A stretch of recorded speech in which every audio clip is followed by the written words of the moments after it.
Das cinzas da Primeira Guerra Mundial, Adolf Hitler tentou construir uma sinistra nova ordem mundial. Liderada por uma suposta supremacia ariana de super-homens, espalhando um reino de terror que o mundo nunca havia conhecido.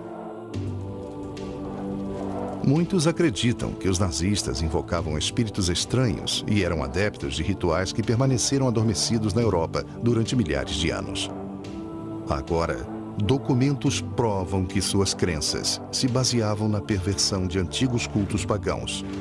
Uma mistura de batalhas místicas entre forças da luz e das trevas. E uma jornada apavorante em um mundo de misticismo, loucura e assassinos.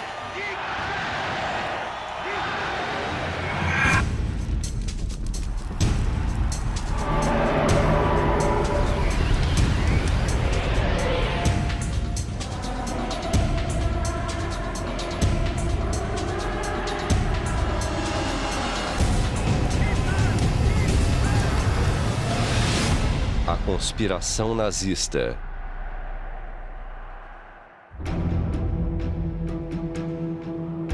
Tibete, Himalaia.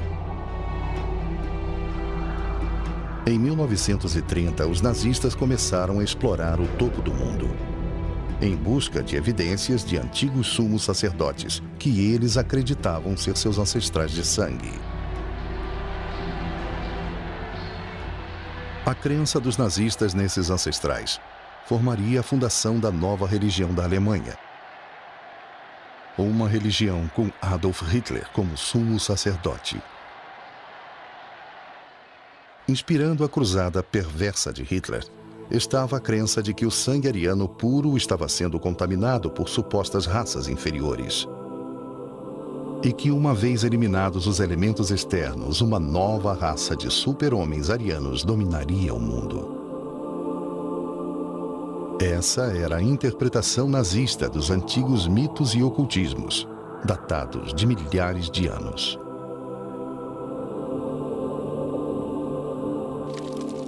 Como fundação dessa nova fé, Hitler precisava eliminar as religiões competidoras. Para conseguir controle absoluto, ele não apenas usou o poder do mito, como cooptou rituais cristãos. Seu círculo interno, que tinha fortes laços no ocultismo, o ajudaria a atingir seu objetivo final. Entre eles estava o vice-führer Rudolf Hess, cujas correspondências revelam uma devoção à astrologia e à previsão através das estrelas. O comissário nazista da filosofia e educação, Alfred Rosenberg, que escreveu as doutrinas da religião nazista. Joseph Goebbels, ministro da propaganda de Hitler, cujos diários indicam o uso da astrologia no planejamento da guerra contra os aliados. E Heinrich Himmler, chefe da SS dos campos de concentração nazistas, cujos documentos pessoais revelaram que ele era o mestre do ocultismo do Terceiro Reich. E, por fim, o criador da nova religião nazista. Na fundação dessa nova religião, havia uma antiga lenda ocultista que conta a história de um continente em algum lugar no Atlântico Norte. Lá vivia uma raça de super-seres que havia caído em desgraça através do mal e da depravação. O continente chamava-se Atlântida. Uma grande inundação varreu esses seres da face da terra.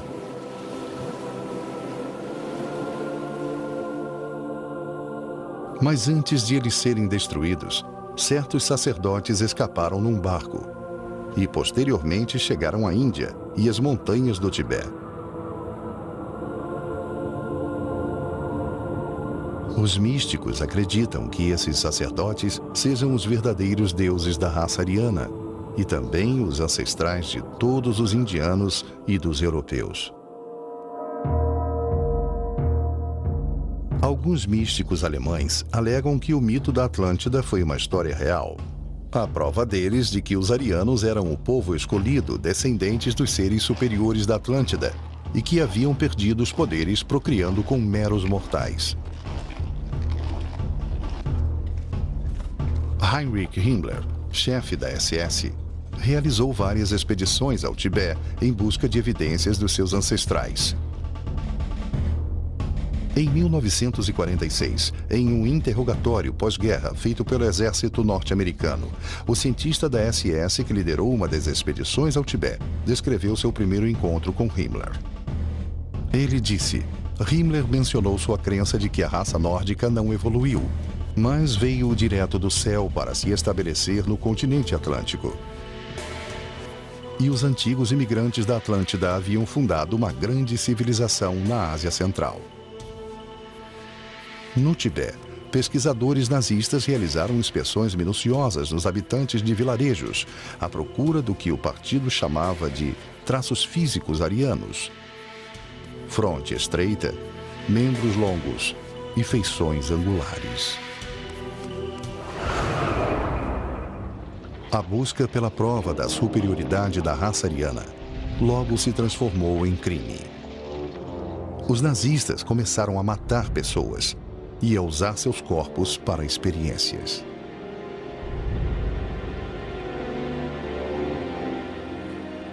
Eles acreditavam que, uma vez que provassem que seus ancestrais eram deuses, seria um passo simples recriar a raça de deuses humanos arianos através do processo seletivo de procriação. Hitler proclamou: a humanidade sobe um degrau a cada 700 anos e o objetivo final é a vinda dos filhos de Deus. Todas as forças criativas se concentrarão numa nova espécie. Ela será infinitamente superior ao homem moderno. O selecionador era Himmler, da SS. Ele recrutava somente os mais fortes, os mais bem condicionados e os que ele considerava os homens de melhor aparência. Altos, louros e de olhos azuis, esses futuros guerreiros tinham que ter boa instrução e vir somente de famílias de linhagem ariana pura. Oficiais da SS tinham que provar a pura linhagem germânica sem que houvesse casamentos consanguíneos desde 1750.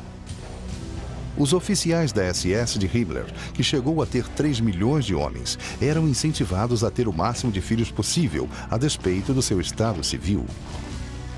As ideias de Himmler a respeito da poligamia eram de que o único modo de criar uma raça superior o mais rápido possível seria, na verdade, instituindo a prática através da qual os homens da SS poderiam ter mais de uma esposa.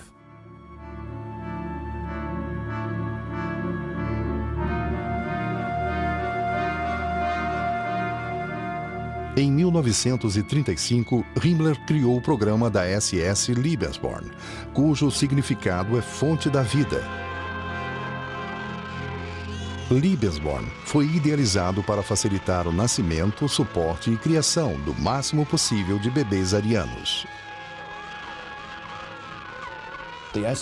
O programa Lebensborn fornecia condições através das quais jovens mulheres poderiam servir como matrizes para os homens da SS.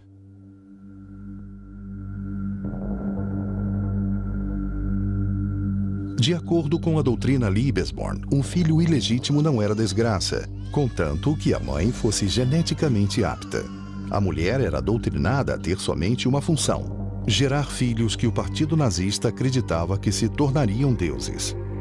Estima-se que cerca de 11 mil bebês de Lebensborn nasceram entre 1935 e 1945. Imediatamente, eles se tornavam propriedade do Estado. A maioria dessas crianças nunca conheceu seus pais.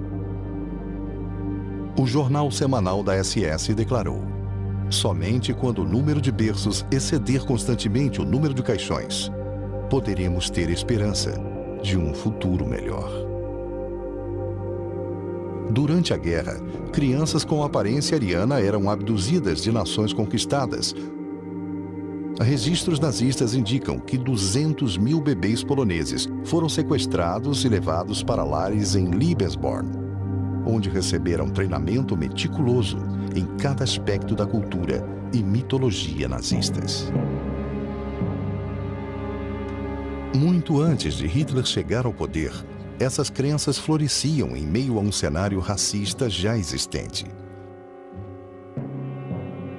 Havia muitas organizações na Alemanha e Áustria por volta da virada do século que misturavam ideologia racista com práticas ocultistas. Mas suas ideias tornaram-se populares somente no fim da Primeira Guerra Mundial.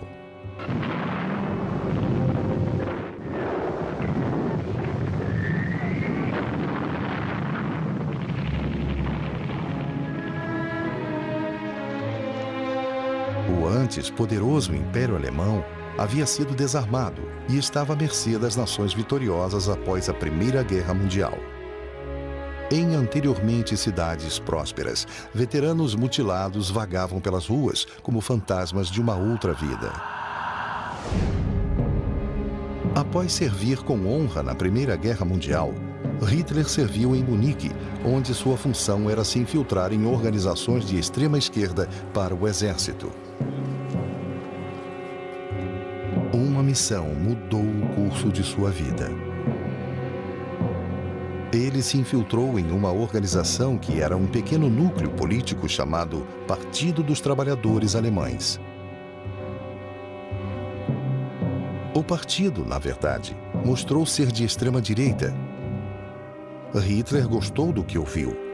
Se filiou e mais tarde tornou-se líder da organização. Presente a um comício onde Hitler discursou, estava um veterano de guerra desiludido chamado Rudolf Hess. E ele disse naquele dia: eu vi um homem esta noite, ele vai trazer de volta a Alemanha ao lugar que ela ocupou antes da guerra. E esse é o único homem que pode fazer isso, que é capaz disso. Hess estava convencido de que o orador dinâmico que ele ouviu era o Messias há muito tempo esperado, profetizado nos círculos pagãos da Alemanha. Junto com o filósofo racista Alfred Rosenberg, Hess apoiava um dos grupos mais proeminentes, a Sociedade Thule, que na verdade ansiava por um Messias germânico. Os membros praticavam astrologia, veneravam o Sol e outras ciências ocultas para ajudá-los a atingir seu objetivo. O símbolo deles era uma adaga sobre uma suástica curva. Com membros que incluíam alguns dos cidadãos mais ricos e poderosos de Munique, a sociedade financiava o Partido dos Trabalhadores Alemães de Hitler. Em 1920, o partido de Hitler mudou seu nome oficialmente para Partido Nacional Socialista dos Trabalhadores Alemães, o NSDAP, ou como em breve seria conhecido, o Partido Nazista. Com Hitler como líder, o Partido Nazista cresceu rapidamente, arregimentando pessoas num ritmo frenético, espalhando medo e com uma oratória ardente. Como muitos alemães e austríacos da época, Hitler vivia em um ambiente que já era hostil ao judaísmo. Ele poderia facilmente encontrar esses ideais em publicações populares como o Ostara, uma revista notadamente racista. Imensamente popular na época, a revista pregava que as raças nórdicas ou arianas tinham muito a temer das pessoas mais escuras do que elas, e apontava os judeus como a maior ameaça. A Ostara alegava que os judeus impediam que os arianos ocupassem seu lugar por direito de dominadores do mundo. Diziam as manchetes: "Você é louro? Então você está em perigo." A publicação ressaltava o que se tornaria a visão mundial nazista, seleção racial, Liebesborn e até mesmo os campos de concentração nazistas. Em seu livro O Mito do Século XX, Alfred Rosenberg reinventou a história germânica e lançou a fundação da nova doutrina nazista, a religião do sangue. Ele viu o sangue, particularmente no sentido religioso, como fator determinante. Em outras palavras, a igreja tinha que ser a igreja de sangue ao invés da igreja da fé, ou a igreja da crença. O sangue unia as raças nórdicas.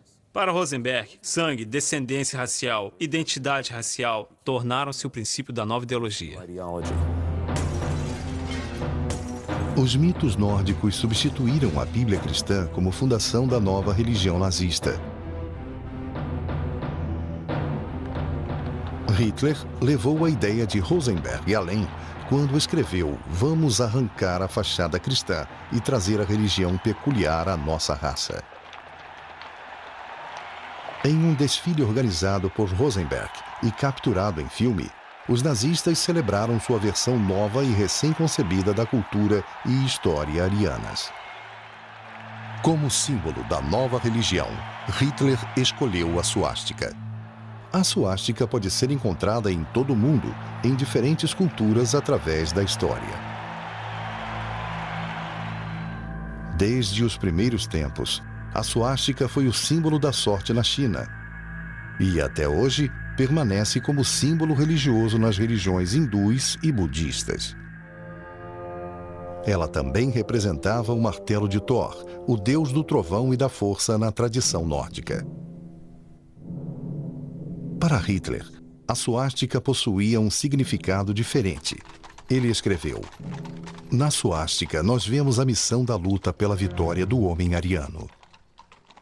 Hitler via a vitória representada repetidamente nas óperas de Richard Wagner.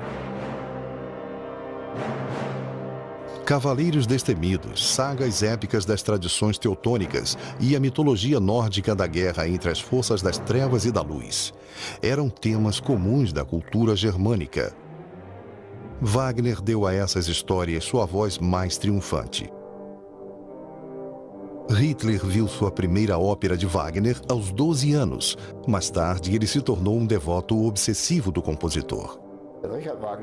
Richard Wagner foi a pessoa mais admirada de toda a vida e carreira de Adolf Hitler, o maior. A genialidade de Wagner para a pompa tornou-se inspiração para a grandiosidade dos comícios de Hitler, que logo se tornariam palcos, comícios, onde a música de Wagner era frequentemente tocada. A música tinha o efeito de uma droga, eliminando completamente o intelecto, a abordagem crítica. A ópera de Wagner, Parsifal, foi a fonte de inspiração de Hitler. É um épico a respeito da busca pelo Santo Graal. De acordo com a lenda, o Graal era um cálice místico que tinha sangue sagrado e prometia poderes ilimitados a quem bebesse dele. Acreditavam que o Graal só poderia ser encontrado pelos mais puros cavaleiros. De acordo com os registros, a ideia de um cavaleiro cristão do Graal buscando o mito do sangue puro é fundamental para a concepção de Hitler sobre o que o racismo nazista estava tentando atingir. Em 1938, baseado nessa crença, Hitler encomendou esse autorretrato trajado como cavaleiro.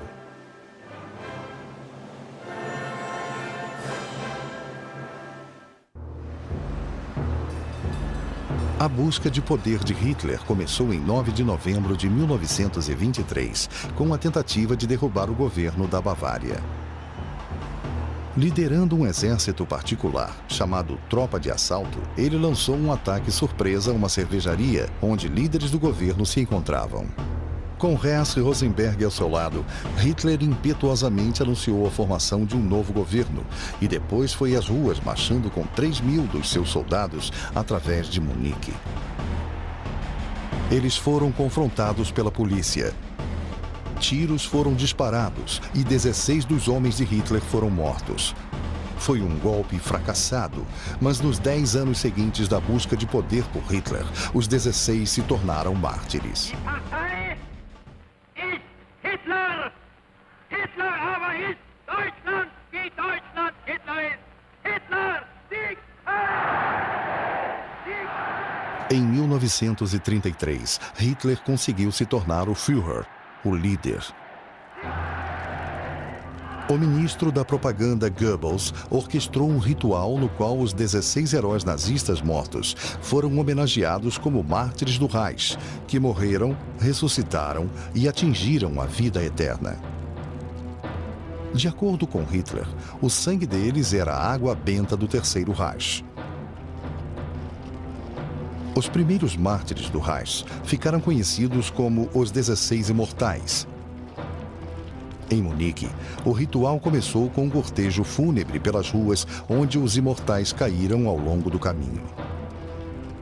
havia imensas bandeiras vermelhas com runas germânicas tendenciosas, o símbolo do ritual de sacrifício pagão.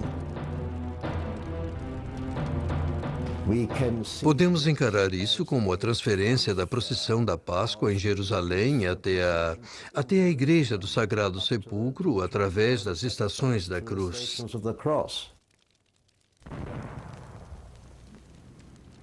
Durante essa cerimônia anual, os nomes dos 16 eram proclamados e vozes anônimas respondiam às chamadas dos heróis, como se os mortos marchassem em espírito com os vivos.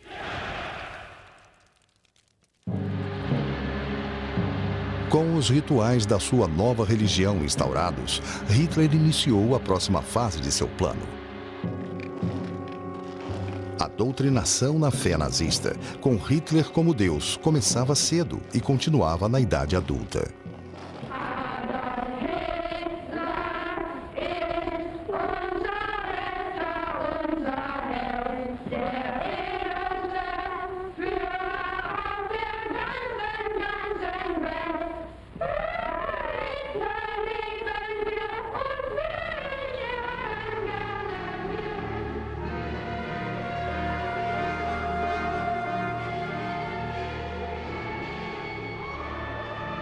Em 1933, o partido assumiu todas as organizações juvenis da Alemanha. Para as meninas, a organização compulsória era a Liga das Donzelas Alemães, onde elas aprendiam a abnegação e a se casar jovens e que seus corpos pertenciam à nação. Meninos de 10 anos de idade tornaram-se membros da Organização dos Jovens Alemães. Aos 14 anos, eles entravam para a juventude de Hitler e, aos 18, para o Partido Nazista. A cada estágio, eles aprendiam a doutrina nazista dos sagrados rituais de sangue, superioridade racial e total fidelidade a Hitler até a morte. Era um orgulho dizer que você pertencia a uma raça superior, a maior nação da Terra. Eu achava que por eu ser alemão, por ter o sangue alemão correndo pelas minhas veias, isso me tornava superior a todos os outros. Aos 18 anos, cadetes se entregavam ao Führer quando faziam um juramento sagrado. Até a última gota do nosso sangue, até a última gota do nosso sangue, servir ao Führer, ao povo e à nação. Na raiz da doutrina de cada alemão estava a autobiografia de Hitler, Mein Kampf, ou Minha Luta. Nela, Hitler destacava a filosofia do plano de 1000 anos do reinado nazista. Mein Kampf tornou-se a Bíblia nazista. Em conjunção com Mein Kampf, os princípios da religião do sangue começaram a formar a base da política nazista. Leis de esterilização obrigatórias entraram em vigor. Até mesmo arianos eram investigados em busca de moléstias hereditárias. Doenças que iam da tuberculose à epilepsia, do alcoolismo à depressão, eram motivo para a esterilização automática. Mais de 400 mil alemães tiveram esse destino.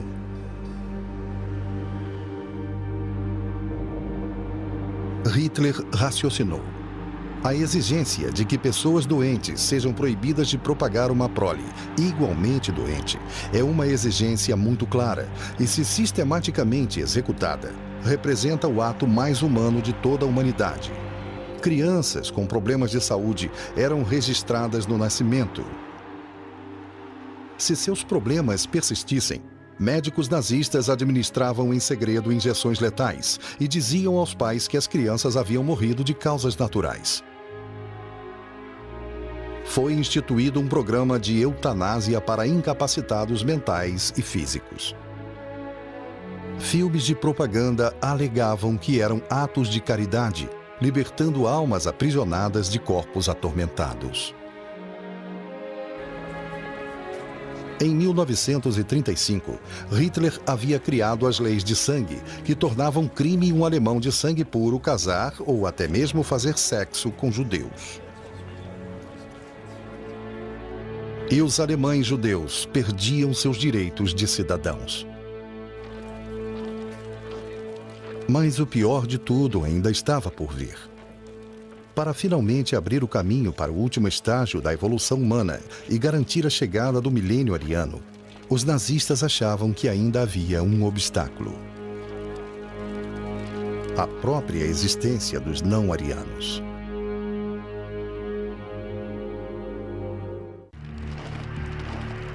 A ideia de que alguns deveriam ser sacrificados para o bem da maioria se estendeu até para a SA de Hitler, a tropa de assalto. Por fim, a SA, que estava entre os primeiros colaboradores de Hitler, tornou-se um obstáculo. Obstáculo que ele não teve receio de remover. Sem a SA, ele provavelmente não teria subido ao poder, porque o povo tinha medo da SA. A classe média e o exército temiam a SA. Para o exército, a SS era uma organização mais aceitável. Como eles, os membros da SS eram alemães da classe alta. Os militares ofereceram um acordo ao Führer: total apoio se Hitler eliminasse a SA. Hitler aceitou. E com Himmler, livrou o partido da tropa de assalto em uma noite. Após eliminar a SA, Himmler transformou a SS na elite da classe militar. Posteriormente, a SS passou a administrar os campos de concentrações. Heinrich Himmler nasceu católico, mas quando conheceu Hitler, ele já era um ocultista praticante. Himmler trouxe uma gama de influências improváveis para a formação da SS, inclusive a religião hindu. Durante a guerra, era notório que ele viajava com uma cópia do Bhagavad Gita, o livro sagrado da religião hindu. Ele conta a história de uma grande batalha no campo da honra entre as forças do bem e do mal. A crença hindu na reencarnação e seu rígido sistema de castas foi um atrativo para Himmler. Historiadores agora dizem que Himmler tinha convicção de que ele era a reencarnação do rei Heinrich, um líder alemão da Idade Média que impediu a invasão eslava à Alemanha. Enquanto os nazistas se preparavam para invadir o leste europeu, Himmler acreditava que estava no caminho para cumprir seu destino kármico, de que a SS havia retornado à terra-pátria para lutar uma guerra santa similar. Himmler transformou uma série de castelos antigos em escolas de treinamento da SS, que eram centros militares e religiosos. Aqui, recrutas eram iniciados na chamada doutrina dos sacerdotes guerreiros.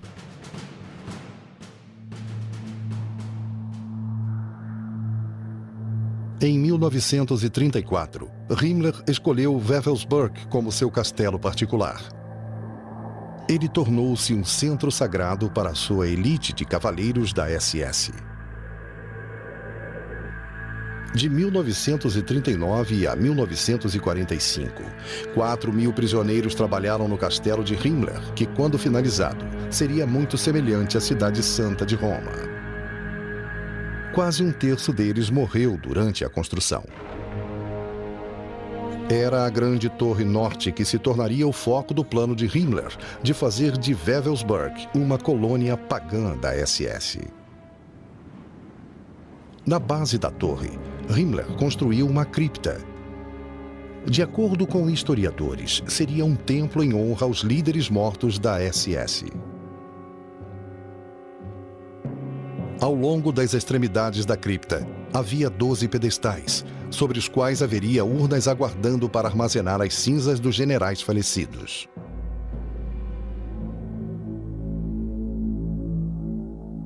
Himmler até tentou criar uma réplica da Capela do Grau da lenda do rei Arthur. Acreditava-se que o rei Arthur reunia os 12 maiores cavaleiros em uma grande sala. Na versão de Himmler, ele criou a sala dos líderes supremos da SS em um aposento acima da cripta. Aqui ele se reuniria com seus 12 oficiais do mais alto escalão. Um grande sol adornava o chão.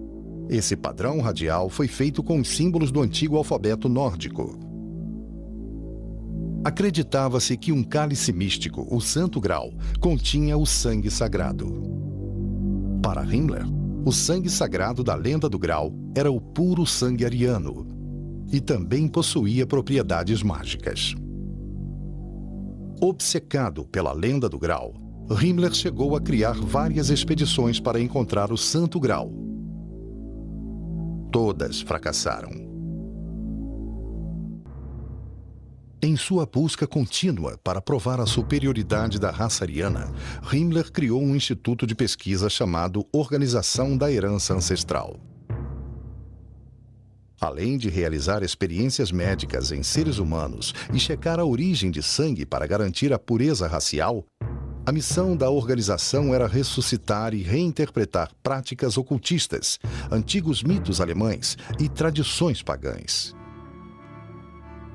Esse filme nazista mostra tal ritual: moças dançando ao redor do símbolo pagão nórdico da guerra e da ordem divina. Himmler esmagou certas ordens ocultistas não associadas a ele, inclusive sociedades secretas como os franco-maçons, que os nazistas acreditavam ser uma organização ocultista criada pelos judeus para conspirar contra os alemães. Ele também alavancou a carreira de outros ocultistas, como Carl Maria Willigott. Em Willigott, Himmler acreditava ter encontrado a chave da popularização da antiga tradição pagã na Alemanha moderna. Willigott acreditava que era descendente direto do deus nórdico Thor.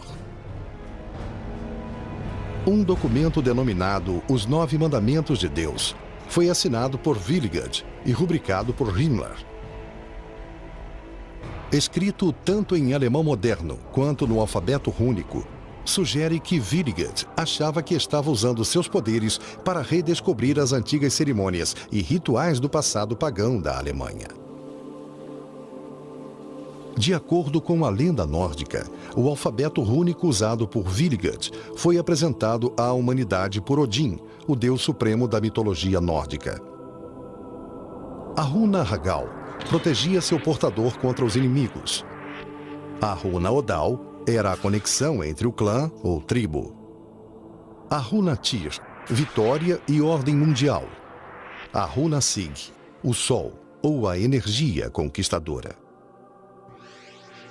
No alfabeto dos sacerdotes e magos antigos, acreditava-se que as runas fossem ferramentas místicas para prever o futuro, enfeitiçar e invocar espíritos mágicos. Muitas organizações dentro do Terceiro Reich possuíam sua própria runa especial. A SS, talvez a mais conhecida, é claro, usava a runa do duplo Sig. Esses símbolos místicos antigos eram vistos em toda parte, servindo como lembrança constante aos alemães do seu passado pagão. Após receber treinamento e prestar juramento, os oficiais da SS recebiam a adaga da SS adornada com runas da SS. A suástica entrelaçada e a águia germânica eram consideradas uma grande honra. Todo membro da SS usava o anel da SS. Mas para o círculo interno, a elite da elite, Himmler entregava pessoalmente o anel da morte, simbolizando seu relacionamento íntimo com Himmler e a SS. Himmler declarou: "Nunca esqueça, nós somos uma ordem de cavaleiros da qual não podemos sair, da qual se é recrutado por sangue e dentro da qual permanecemos de corpo e alma." Emprestado do passado pagão da Alemanha e da sua própria criação católica, Himmler introduziu na família SS rituais desde o momento do nascimento. Batismos eram realizados diante do altar da SS e, no lugar do crucifixo, uma foto de Hitler. A cerimônia de casamento também se tornou um ritual na SS, no qual casais da SS eram apresentados à comunidade pagã. Imitando antigas tribos germânicas, oficiais da SS assumiam o papel de líderes do clã e realizavam casamentos. O próprio Himmler oficializou o casamento de Gretel, irmã da amante de Hitler, Eva Braun. Alianças eram trocadas, assim como o pão e o sal, antigos símbolos pagãos da fertilidade e pureza do solo. O ano nazista era marcado com celebrações retiradas do calendário germânico antigo. O Festival do Mastro de Maio, inicialmente aceito como celebração da fertilidade, foi transformado em um show de nacionalismo e força militar. Eles tentaram substituir os festivais cristãos pelos festivais pagãos, solstício de verão, solstício de inverno, todos estes festivais. Os nazistas começaram até a restaurar antigos templos pagãos, como Externstein, que era dedicado à divindade solar. O Festival do Solstício de Verão tornou-se um ritual fascista para prestar tributo ao Führer.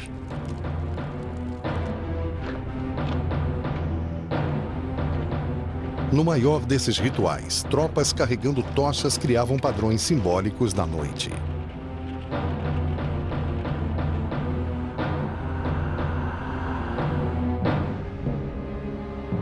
O calendário completo de rituais culminava com o encontro em Nuremberg, onde os votos entre partido e o povo eram renovados ano após ano.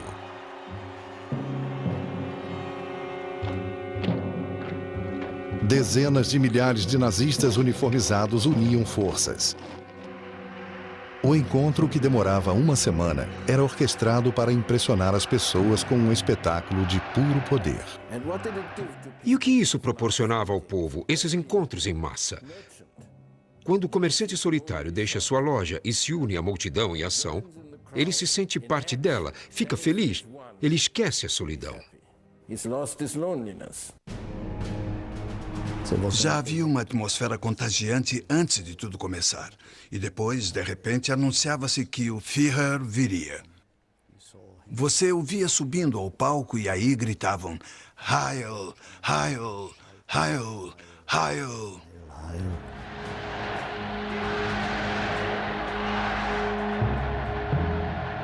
À medida que o frenesi nazista varria a Alemanha, Hitler deixava claro o que esperava da nação. O partido é o solo selecionado para os líderes políticos alemães. Sua doutrina é imutável. Suas organizações rígidas como aço. Sua imagem total, porém, será como uma ordem sagrada.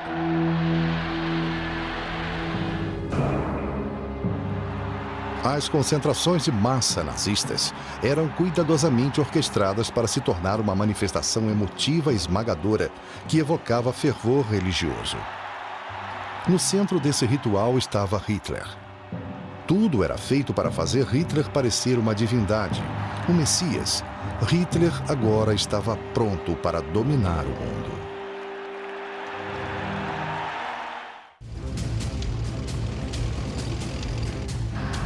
Desde o começo da guerra em 1939, nação após nação caiu diante dos nazistas. No inverno de 1942, porém, a maré mudou. E os nazistas começaram a experimentar o que eles achavam ser impossível: a derrota.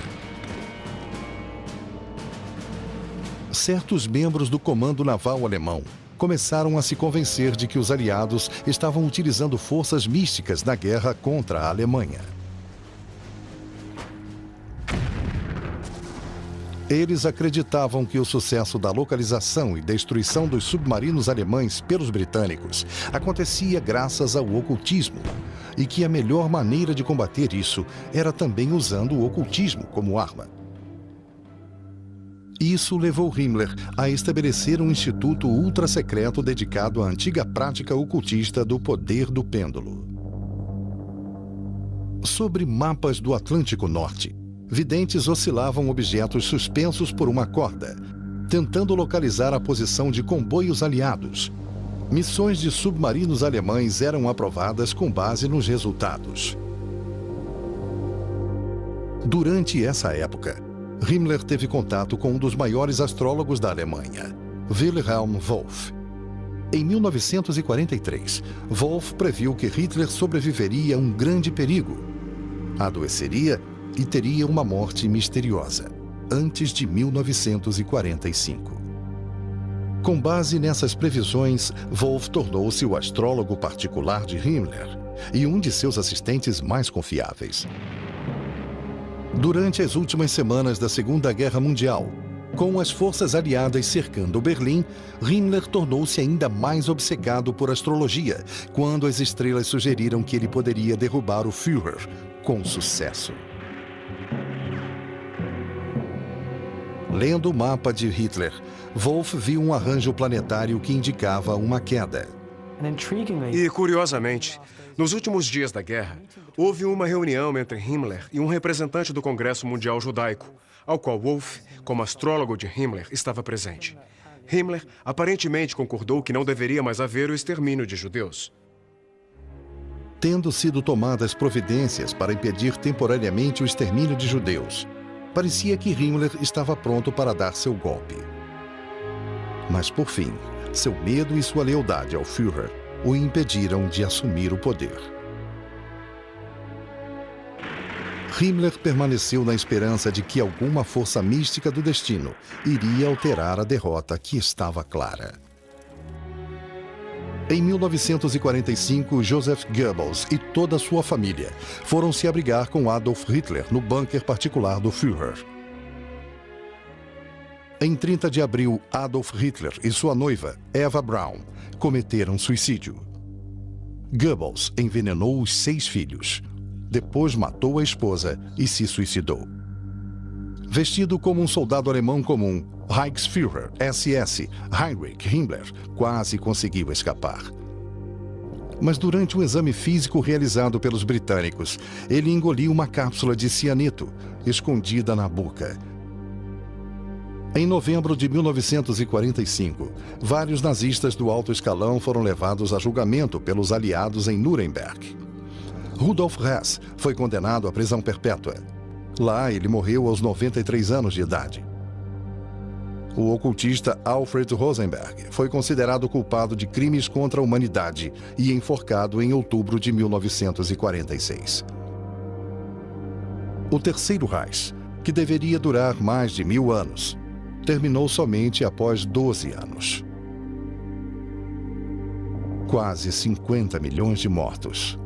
Ironicamente, entre eles estava a primeira geração da chamada raça superior de Hitler, que daria origem aos futuros super-homens arianos. Através da história, a mitologia teve uma forte influência na mente humana. Todas as culturas foram influenciadas misticamente. Porém, na Alemanha nazista, a ligação de líderes políticos com uma mitologia corrompida levou a um mal sem paralelos na história. Versão brasileira Audiocorp.